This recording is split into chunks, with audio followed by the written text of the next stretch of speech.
জয় শ্রীরাম, জয় হনুমান।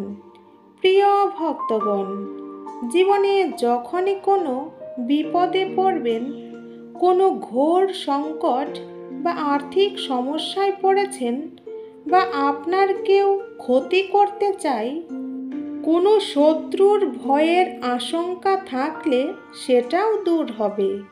এমনকি ওই শত্রু উল্টো বিপাকে পড়বে।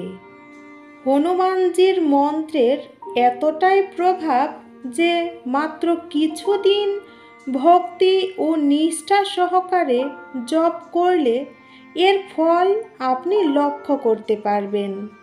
ভক্তগণ, আপনিও যদি কোনো সংকটে থাকেন বা হনুমানজির কৃপা লাভ করতে চান, তবে প্রতিদিন সকাল বা সন্ধ্যা আরতির সময় হনুমানজিকে স্মরণ করে 108 বার এই মন্ত্রগুলো জপ করবেন।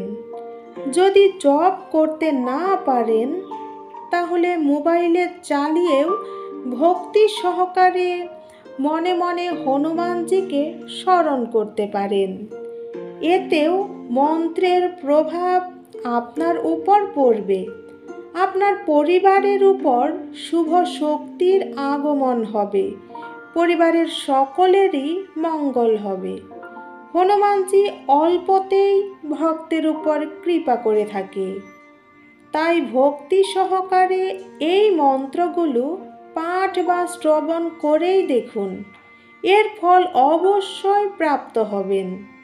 তাহলে ভক্তগণ, চলুন এবার হনুমানজির প্রতি পূর্ণ বিশ্বাস এবং মনে ভক্তি নিয়ে মন্ত্রগুলো পাঠ করা যাক।